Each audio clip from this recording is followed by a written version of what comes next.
Yeah. So I mean, I think that the information war is where you get informed, right? And so you have to be like you have to be a critical thinker, right? And you have to be a critical researcher, and you have to look for facts. You have to look for facts, right? Facts that matter and facts that mean something to you as an individual, whatever your deal is, right? So, but what happens when you're informed, you then can take that information because you're smarter, let's say, or you're more informed, and then you decide that you're going to go do something, right? You're going to go do something with that information. So I say local action has a national impact, right? So what does that mean? That means, so if you want to do something, right, other than pray and post, right? Because those are really important things. Because you're sharing information, you know, that people that listen to you and they follow you, and so they trust you because you're sharing something, right? So when we say get involved at the community level, you know, like I can stand on a platform on a stage out there, or I get asked to, you know, to go speak here or to go do this, and I'm blessed to have this bigger platform. So I try to be very smart about how I use it. You know, so I got to be really smart about it. I got to be really strategic about it too, because every single word that I use gets twisted, gets contexted, you know, gets AI'd or whatever, right? So I am what I am, and and I've made mistakes. So local action. So you take that information, and now you go into your community, and that community could be nothing more than just informing your family. I got a big family. My wife's got a big family. We're at issues, you know, belief systems in our own families. So we got to fix that, right? We got to try to help. If they don't want to listen, then I go to the next level. I go to my church, and we got people in churches. I'm a Catholic. You know, the Catholic Church is like, it's so mixed up these days.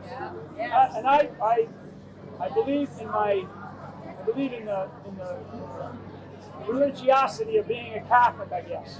Okay, not necessarily the human beings that are in charge. Okay, so very intimate. And I'll do this because I don't like to wear it on my sleeve, but I mean that. So churches, community organizations, and community groups. Now you can get involved in these Republican groups, Democratic groups. But the bottom line is do something. Right? It's like the answer to the question of the Speaker of the House. Do something. Don't make any more excuses. Certainly don't give me any excuses about that you know, it's those politicians, they're all bums, or those young people, they don't do anything, they'll never fit. Hey, you were young once, you know? You were young once, and you allowed your apathy and your laziness, and now I'm talking about my generation, and I'm in that top third generation of those living, okay, today. So my generation has really forgotten how we were able to get to the level that we're at as a nation. Okay, because we were given from the generation ahead of me, which is my parents, who fought, you know, 75 years ago, and then subsequently in other wars, and they kept sacrificing, and they gave us this beautiful country, right? This beautiful constitutional republic. They said, go work hard, go make a lot of money, go do well, raise families, do all these things. And we did. A lot of people, a lot of wealth. You look at the wealth, you know, around this country. But now all of a sudden it's like, what's happening? Well, we forgot something, right? We forgot what we're founded upon. We're founded upon a set of Judeo-Christian principles and values. And the New York Times can say whatever they want about the decline of Christianity. And this ain't about, you know, what they want to do is box us in as Christian nationalists, okay?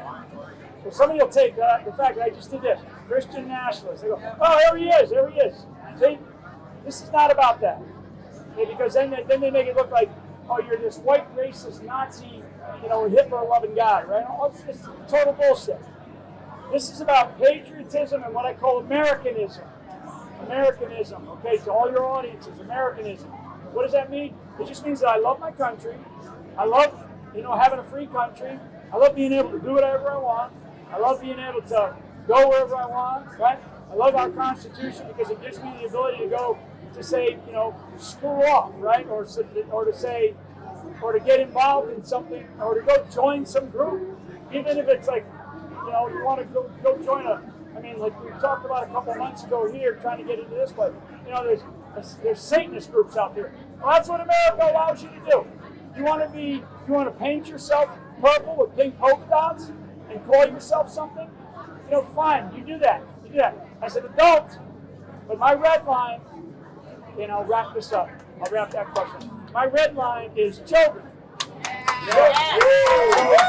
So when you begin to impose your I think it's a mental belief, some type of belief system that you have, that you think that children, and we do define children, right? We define them by age.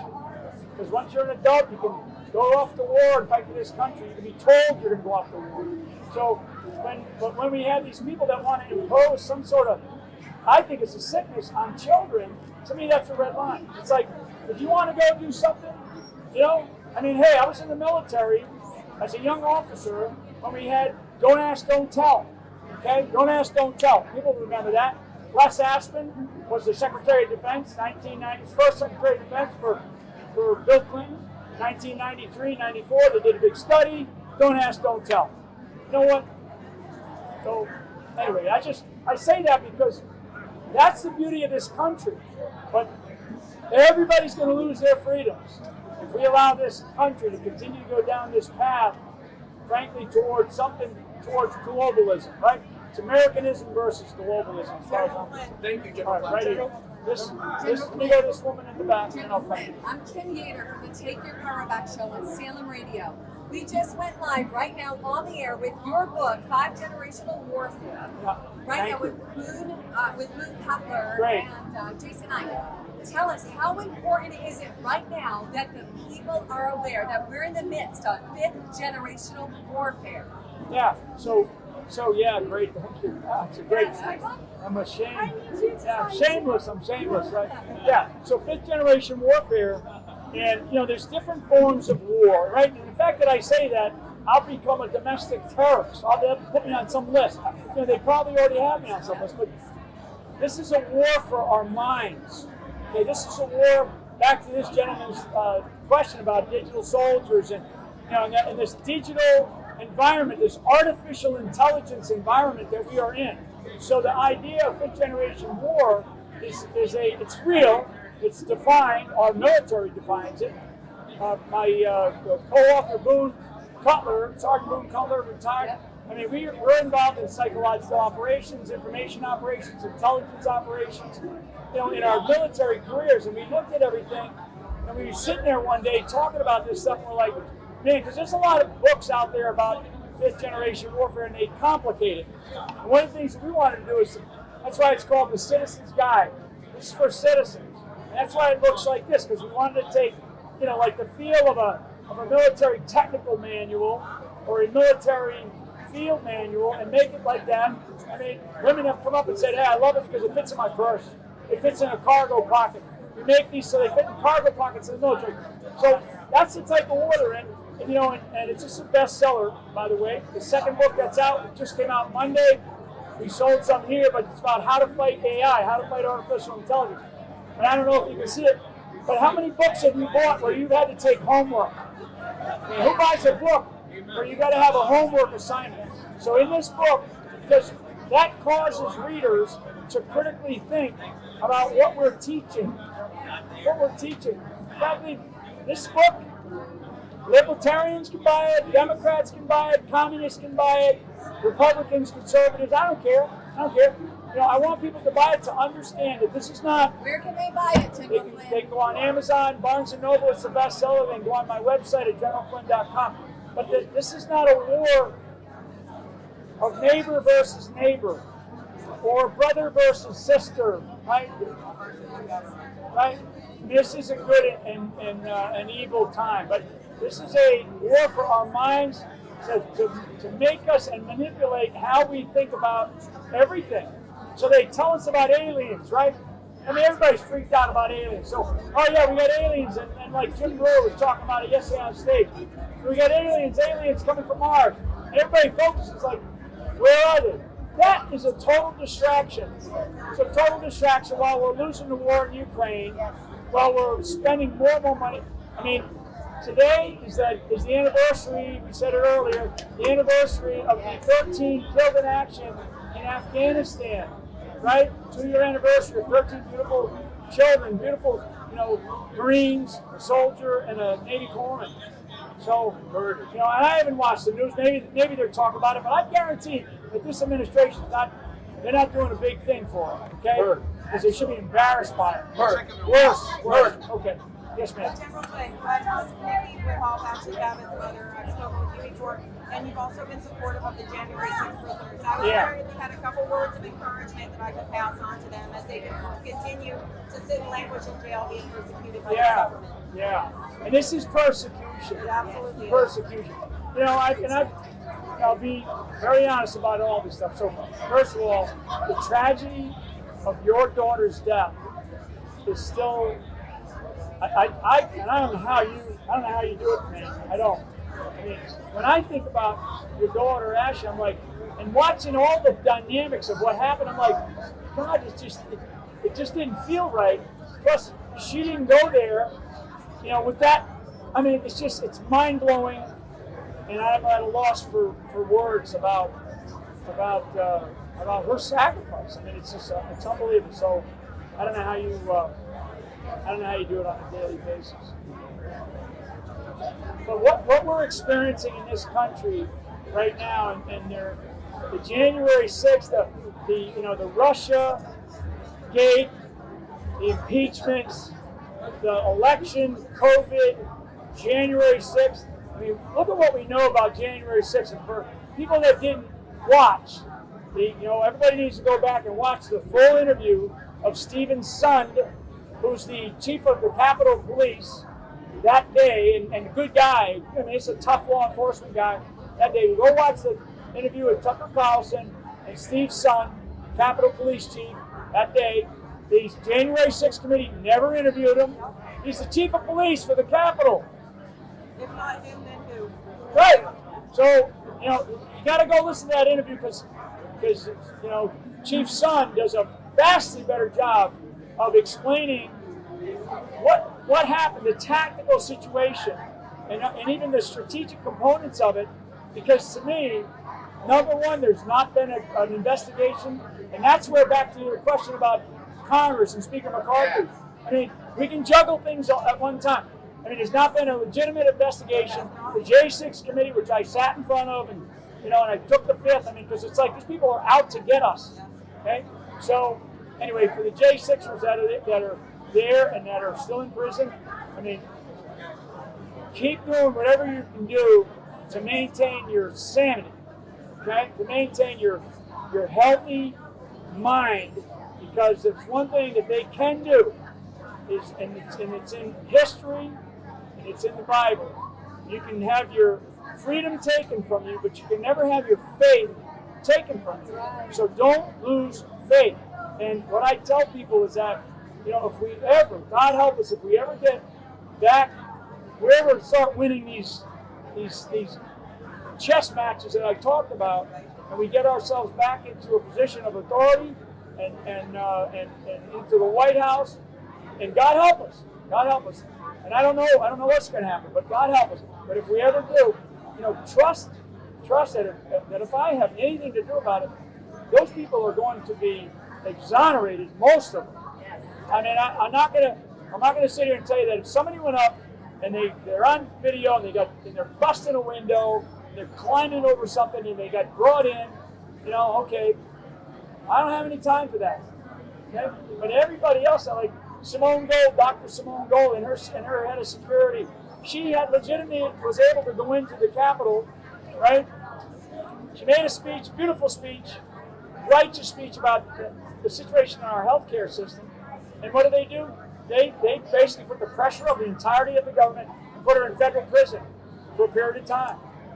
I mean, she's got her medical degree and her law degree before she was like 21 or 22 years old.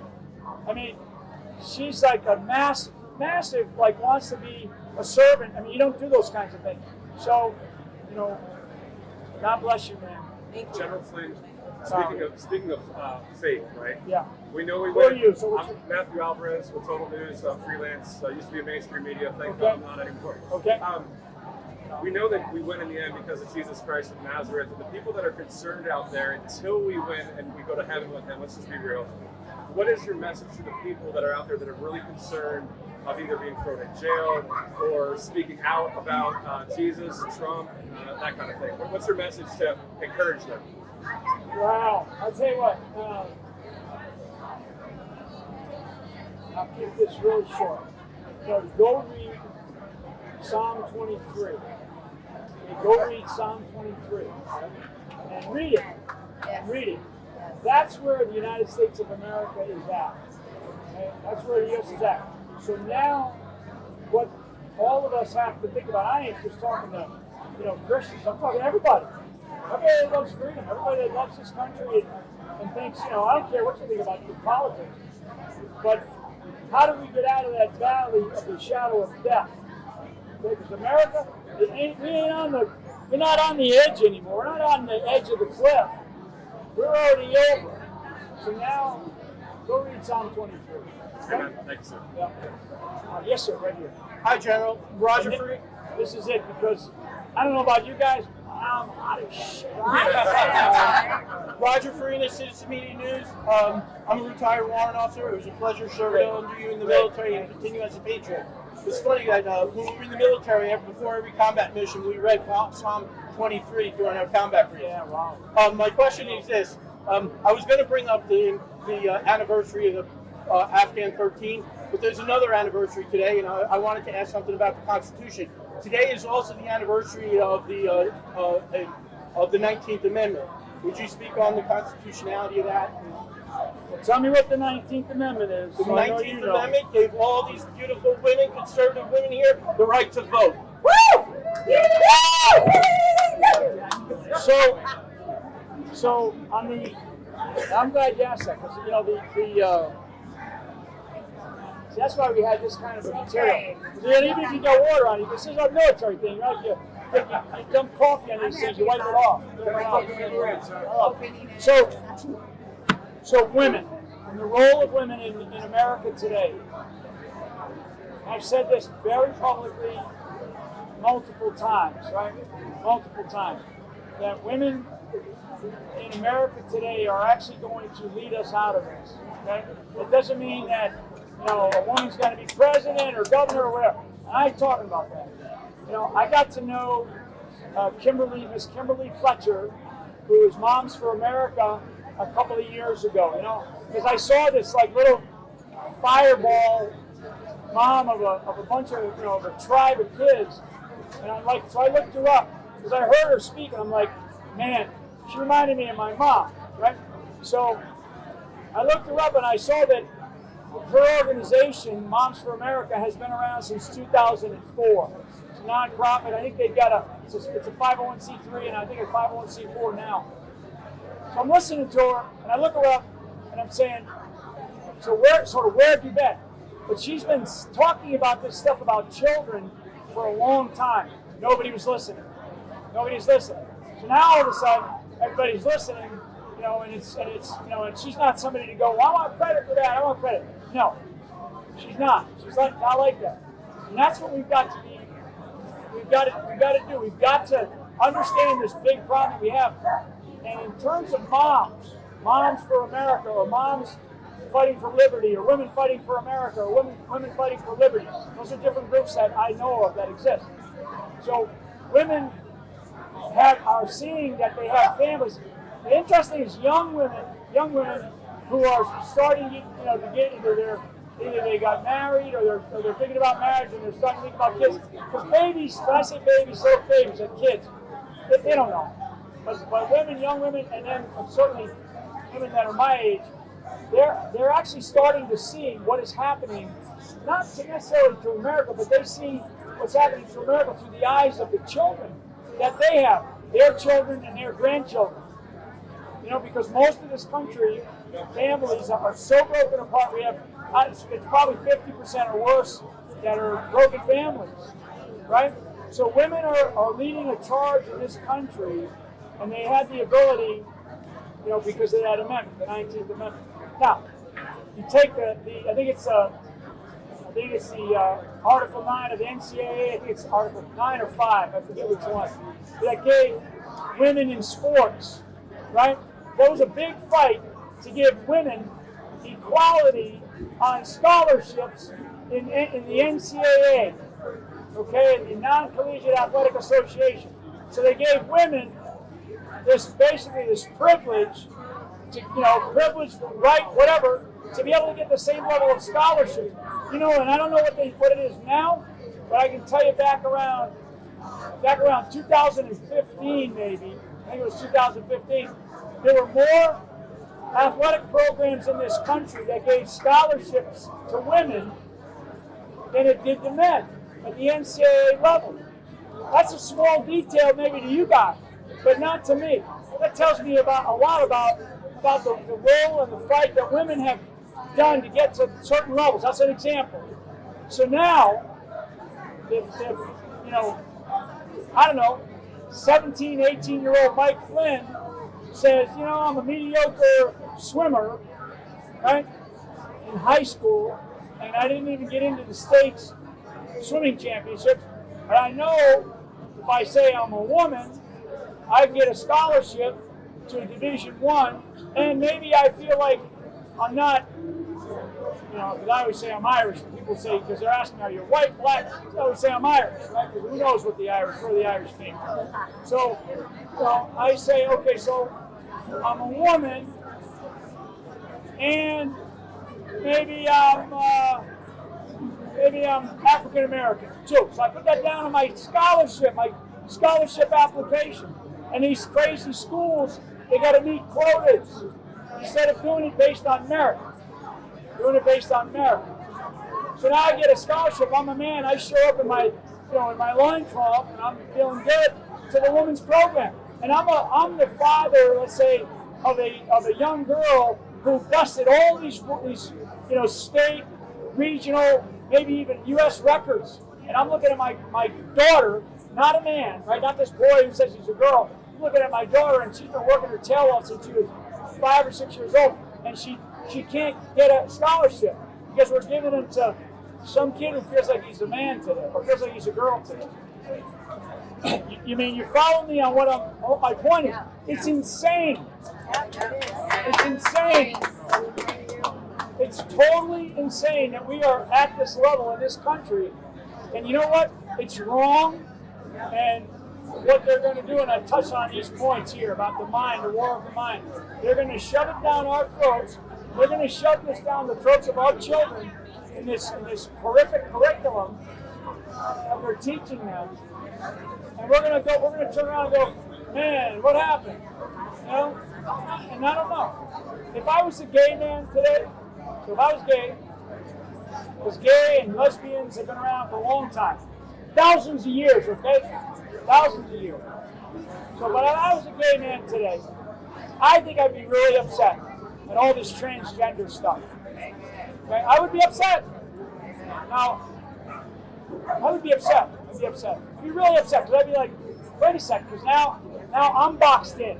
I'm a gay man. Wow, that's a big statement right there, right? But you see what I'm saying? So I'm a gay man, and I like to mind my own business. In the military, don't ask, don't tell, right?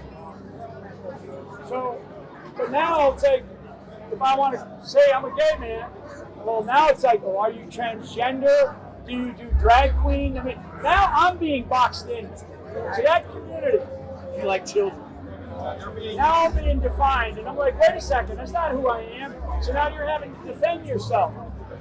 That's why we've gone from, lesbian, gay, and bisexual to, every letter in the alphabet. And they're telling us they're telling kids, you can come in today and you can be a cat.